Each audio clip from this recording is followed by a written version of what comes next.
Antes de iniciar este video quisiera advertir, primero, que este video es una crítica al gobierno de Moreno. Segundo, mi propósito es sumarme al debate de libertad de pensamiento y libertad de expresión. Tercero, siempre he acostumbrado a publicar mi opinión en las redes sociales mediante la publicación de textos donde explico mi punto de vista de cualquier tema relacionado a la coyuntura política o al medio ambiente. Por mi profesión, soy ingeniero en el ambiente. Esta sería una nueva forma en la que doy a conocer lo que pienso. Cuarto, el contenido de este video reúne lo que realicé mediante lectura y mis cuestionamientos personales, con lo cual debo decir que existe cierta alineación hacia las políticas de izquierda. Quinto, las libertades no son mercancía con las que se puede comerciar ni han de ser propiedades del Estado, corresponden a nuestros derechos humanos que nacen con la vida. Por tanto, cualquiera que atente contra ellos, atenta contra nuestra integridad. ¿Cómo podríamos criticar al sistema si vivimos engañados por los que se han autoproclamado caciques del mundo? ¿Acaso podríamos enfrentarnos a ellos si en su dominio lo han captado todo? Se han apoderado de nuestra conciencia y han posicionado su opinión como aforismos universales. Han reinaugurado el Santo Oficio y sus verdugos ya no visten el andrajoso negro asesino, sino el de la libertad de prensa. Ya no utilizan sus hachas para el crimen, sino los libelos y titulares de los periódicos. La Inquisición ha de ser más benévola y digna para quienes pensaron diferente. Estos héroes jamás tuvieron miedo a la muerte, porque su vida fue de virtudes y de reflexiones. Asumieron su destino y dieron lecciones al mundo. Fueron condenados y ahora un pueblo los admira. Los nuevos verdugos aborrecen a los héroes de nuestros tiempos. Les temen porque deslegitimizan su poder. Les molesta porque principian otros valores que son diferentes a los suyos, que los descalifica y los muestra como realmente son, ruines, mendaces y pérfidos. Su odio prurito de vicios los lleva a publicar pasquines llenos de doble moral y son precisamente ellos los que nos quieren dar clases de decencia. ¿Cómo pueden ellos ser libertad de expresión si condenan a los buenos y bendicen al malo? Si llaman traidor al patriota, impío al creyente y vicioso al virtuoso. ¿Cómo podrían si en medio de sus intereses está el dinero? Y entonces cuando su odio es gratuito, se convierten en villanos por excelencia. Los medios de comunicación protegen al sistema, viven autocensurándose, callando lo que les perjudica sus intereses, publicando libelos en contra de la dignidad de las personas y las instituciones. Hacen templo a Pasquino y le rinden culto. Los periodistas de Ecuador no son la excepción, agreden a la dignidad de las personas y se sienten por encima de las instituciones y las leyes del Estado. Son inconsecuentes con su responsabilidad de informar a la población. Son lo contrario a la libertad de pensamiento, cuando condenan al que dice la verdad, al que formula conceptos, al que lee y enarbola nuevos ideales. Montalvo les diría que libertad de hablar sin libertad de pensar no existe, y tiene razón, porque para la prensa les es indigno pensar. No pueden contradecir al sistema dominante, viven del vasallaje, tienen uncidas sus manos a las cadenas de los poderes fácticos. Sin embargo, quieren dar cátedra y demostrar las bondades de la libertad, de la cual no tienen idea. Son como esos papagayos parlanchines que aprenden palabras que su amo les ordena a cambio de comida y agua. En el momento que ven a un desconocido, profieren sus insultos mientras su amo ríe y disfruta sus anchas. ¿Cómo habríamos de creer en ellos si apenas piensan por sí mismos? Recordemos que hombres con elevada sabiduría, genios en sus actividades como artistas, periodistas, escritores, caudillos y filósofos, fueron condenados por los incapaces, por la prensa maldiciente y sus amos.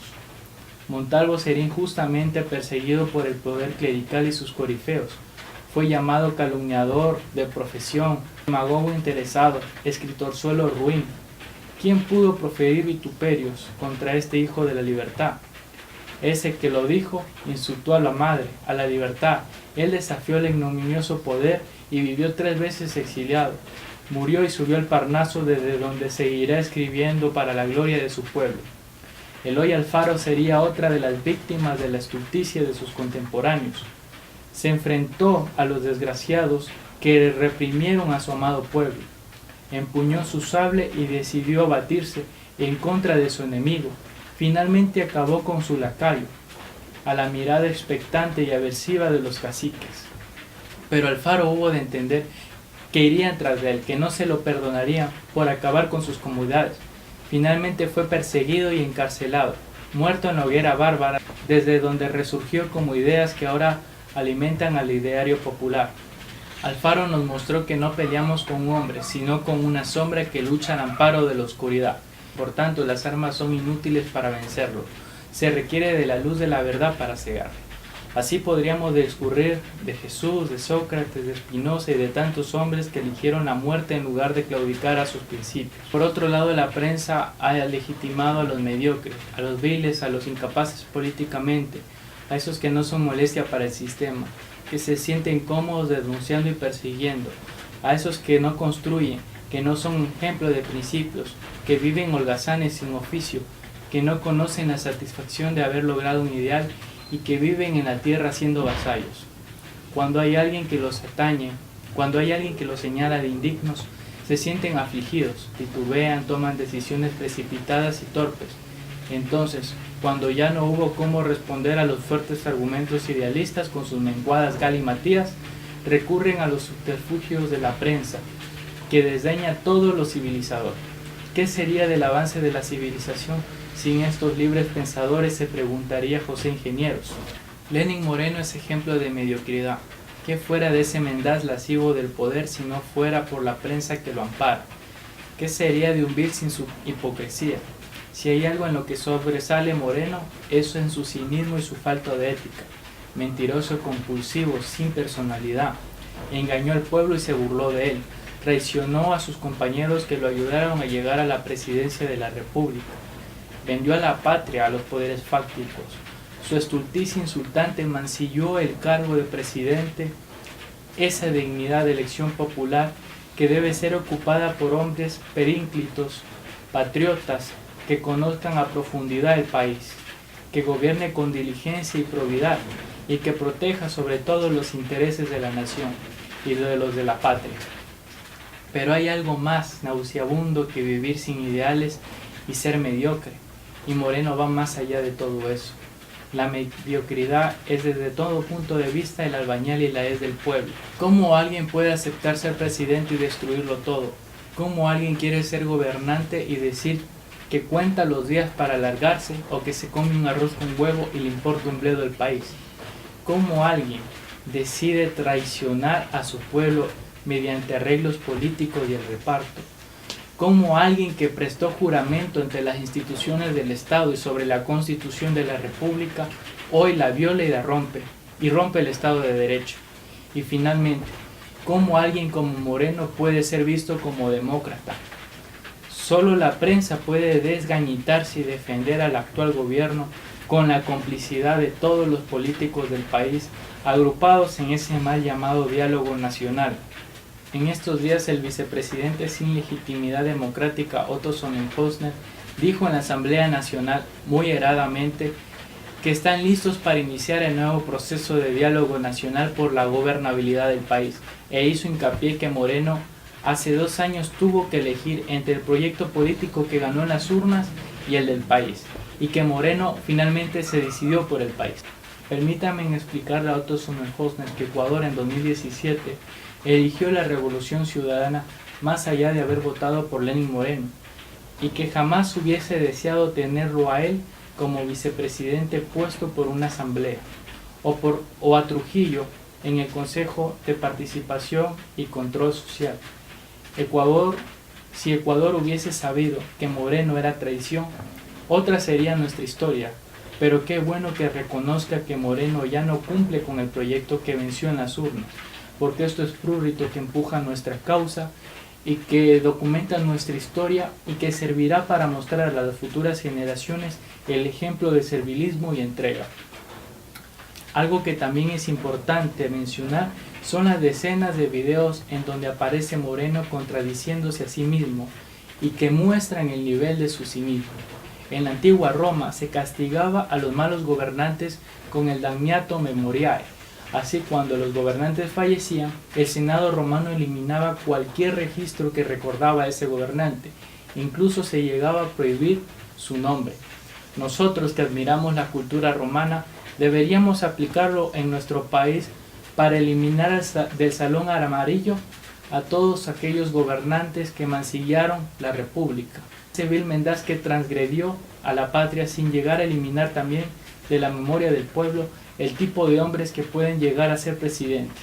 Mientras el mundo le sigue dando palestra política a Moreno, más dudo de la existencia de la libertad de expresión, porque pareciera que la única opinión válida fuera la de ellos, la de la prensa y los políticos que se alinean a las opiniones de Moreno. En esta semana Moreno también habló en la OEA del peligro que corren nuestras democracias con respecto a los gobernantes totalitarios, haciendo referencia a la crisis que vive Venezuela, donde dijo que criticaba a los gobernantes que amordazaban cualquier expresión de pensamiento y criminalización de la protesta social. Vaya qué contradicción. ¿Acaso la entrega de Julian Assange no es amordazar la libertad de expresión al haberlo dejado desamparado con la incertidumbre de ser extraditado a un país con la pena de muerte? ¿Acaso dar garrote a la protesta social del 16 de abril no fue criminalización de la protesta social? Todos estos síntomas de cinismo responden a un gobierno desesperado. El mundo está cooptado por los medios de comunicación, y en algo que no se equivoca Moreno es cuando dice inconscientemente que nuestras democracias corren peligro, y tiene razón. Las personas como él, que sirven a los intereses hegemónicos y a la prensa, han instaurado en nuestros países democracias mediatizadas, burguesas, que no van a dudar en utilizar los peores métodos totalitarios para que cualquier gobierno progresista que sea legítimamente constituido ose desafiarlos. Ellos van a acabar con todos los que luchen abiertamente contra el sistema, y también con aquellos que lo hacen de manera intelectual, que formulan, que razonan para elaborar nuevas ideas, nuevos principios y valores de acuerdo a lo que establecen las revoluciones. Por ello, como lo dijo Orwell, defender la democracia burguesa implica destruir la libertad de pensamiento del resto. Julian Assange rompió esa omerta estridente cuando denunció al mundo los crímenes de guerra de los diferentes gobiernos hegemónicos a través de su video Daño Colateral y los escándalos de corrupción de algunos gobiernos. También ha colaborado en investigaciones sobre asesinatos extrajudiciales en Kenia. Esta filtración del genocidio ocurrido en diferentes guerras en Medio Oriente, guerras en contra del terrorismo, expone los excesos arbitrarios de países hegemónicos y sus intereses geopolíticos. Si no es libertad de pensamiento y expresión, entonces ¿qué es? ¿Por qué entonces se quiere juzgar a Julian Assange si son ustedes mismos los que están de acuerdo con la libertad de prensa y periodismo de investigación? Montalvo les diría que libertad de hablar sin libertad de pensar no existe, a menos que tengamos la de publicar necedades, entorpecer los derechos del hombre y proferir vituperios en contra de los que toman como suya su defensa. Pero entonces, ¿está bien publicar la crisis de Venezuela y no publicar la crisis humanitaria de Haití? A los poderes fácticos no les basta acabar con su vida, sino desacreditándolo, traduciéndolo a un hacker y desestabilizador de las democracias. ¿Cómo ha de poder arrepentirse Julian Assange de su denuncia si para él la paz del mundo es mucho más importante que las democracias mediatizadas o burguesas? No habrá acción coercitiva que lo haga expiar el pecado que lo han imputado como justicieros del mundo. Una amiga me decía que Julian Assange perdió su tiempo publicando bagatelas que no habían cambiado nada en el mundo. Y le doy la mitad de la razón, porque ella es víctima de la desinformación de las redes sociales. Qué fácil es compartir imágenes con contenido político y servir al sistema, desinformándolo y tergiversando la realidad. Es más difícil emitir una opinión con sentido propio. Son estas críticas escépticas las que nos llevan a pensar que Julian Assange es un hacker peligroso para la estabilidad mundial. ¿Qué sería del mundo sin el valor de Francisco Bois Campo, cuando escamoteó los negativos fotográficos que incriminaban al gobierno de Hitler y los crímenes de guerra y lesa humanidad? Estas imágenes causaron conmoción mundial y sirvieron de base para los juicios de Nuremberg. ¿O qué sería del mundo sin la valentía y la hidalguía de Ali Seeley, que expuso los crímenes del colonialismo en el Congo a manos de Leopoldo II a través de la revelación de imágenes fotográficas de hombres y niños con sus extremidades mutiladas, con la piel lacerada producto del látigo y las cadenas, por no haber cumplido con la cuota de caucho que se requerían para sus patrones? Si héroes o desestabilizadores de la democracia, eso lo decidirá la historia y los pueblos del mundo. Y finalmente, ya para concluir, si realmente les preocupa la libertad de pensamiento, ¿por qué en lugar de juzgar a Assange no le permiten regresar a su país de origen para que continúe en su labor de defensa de la libertad de pensamiento? Si realmente les interesan los derechos humanos, ¿por qué se atrevieron a quitarle el asilo luego de que Wikileaks publicara información que ya se sabía sobre Panama Papers? Y por último, si el proceso de naturalización de Julian Assange estaba lleno de vicios, ¿por qué lo dijeron 2 semanas antes de entregarlo a sus verdugos y no cuando fue el inicio del gobierno o mucho antes, en campaña? Recuerden que Moreno es por antonomasia cinismo y traición.